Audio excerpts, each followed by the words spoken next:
You like any sort of tabletop games, Con?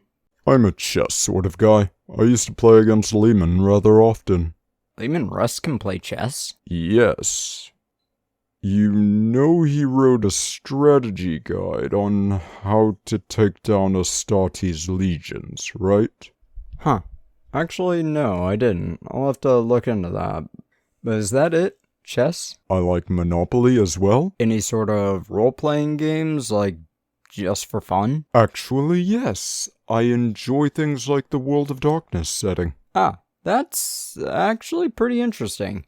Given a lot of World of Darkness games exist, but I've been having trouble finding any older editions to review, since I've done the latest edition by Renegade Games, and it just sucks.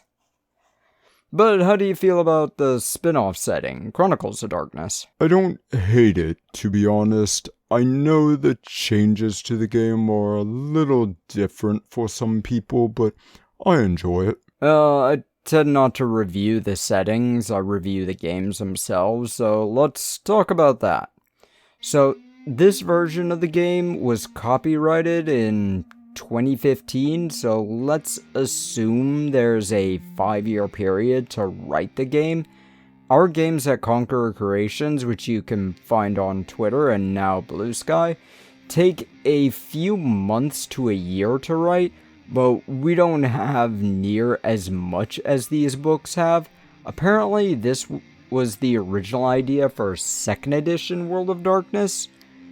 Now, with this book, I do have some complaints about the whole thing, mostly the fact that there's a huge story before the table of contents, and it puts paragraphs throughout the book to give some flavor too, including sidebars.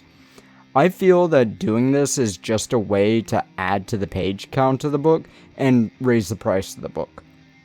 I don't like that, but we're actively going out of our way to keep our prices as low as possible so people can afford our books.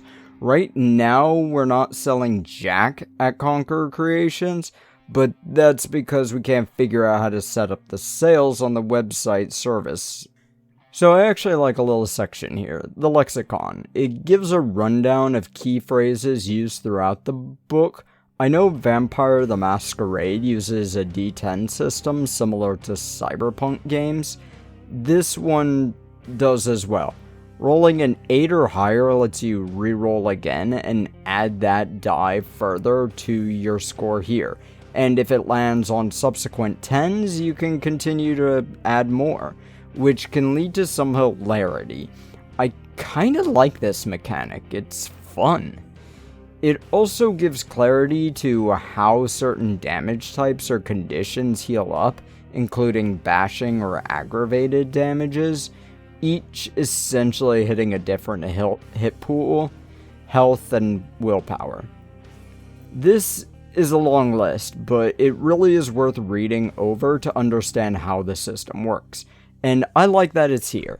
I did the same thing with the playtest of Saloon, which you can download for free on our website, conquerorcreations.com. You're plugging your company a lot in this video. I really want to try and get Sony to listen to us. We're working on something and they're a huge factor in it. So I'm hoping people will see our website and we can use it to negotiate. Anywho, character creation. Looks like there's 7 steps to creating your character. There's a quick reference at the end of the explanations, which is a good placement unlike last week's game. So what we've got here is concept. Simple enough, figure out what your character wants in life. Anchors, choose some virtues and vices for characters. We'll look at these to figure out if they actually affect anything. Attributes, which are your ability scores. 1 is shit, 2 is average, 3 is good, 4 is great, 5 is near perfect.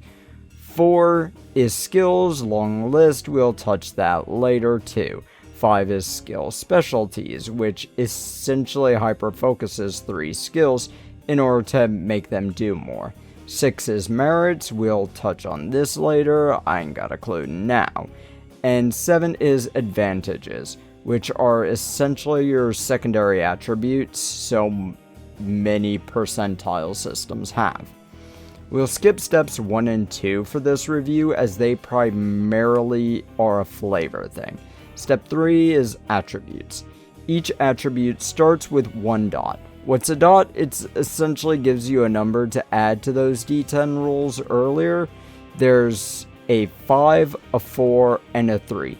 You'll choose one to bring up to those numbers. The attributes are in 2 categories: mental, physical, and social. Intelligence, wits, and resolve are mental, strength, dexterity, and stamina are physical, and presence, manipulation, and composure are social. Next, we go into skills. Okay, let's touch on that. They are in the same categories, but none get free dots into them. You'll choose 3 to put points into: 11, 7, and 4. Mental skills are academics, computer, crafts, investigation, medicine, occult, politics, and science. Physical skills are athletics, brawl, drive, firearms, larceny, stealth, survival, and weaponry. Social skills are animal ken, empathy, expression, intimidation, persuasion, socialize, streetwise, and subterfuge. Look, the sheer number of skills is something I really can't go into, but the number of dots into them say exactly what the amount of dots do. At least they describe how they feel. Now, skill specialties don't seem to be in this section. It skips to merits for some reason, but let's move that way. Next is merits. Each merit is like a feat and has a cost and requirement.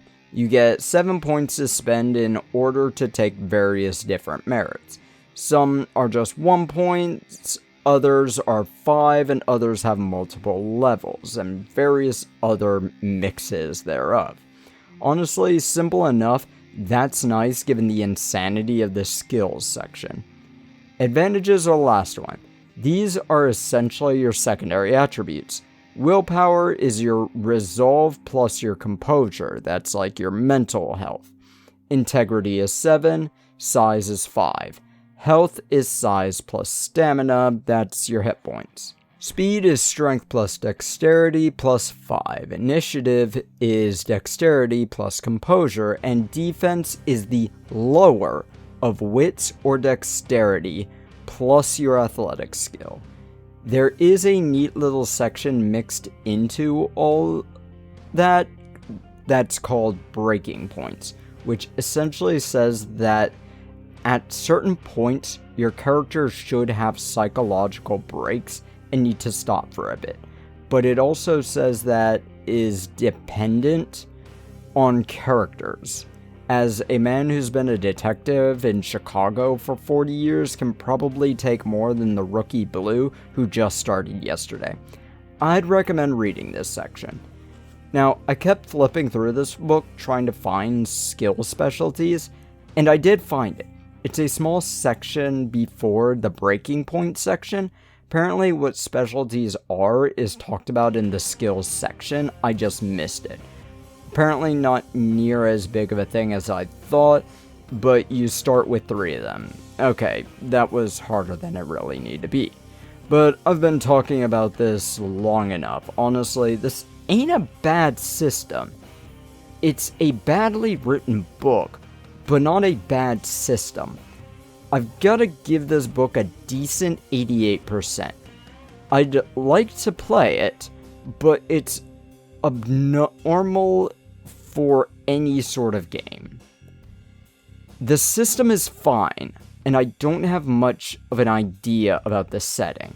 I know there's a god machine, and I guess we'll have to Deus Ex Machina out of this video, so shove off.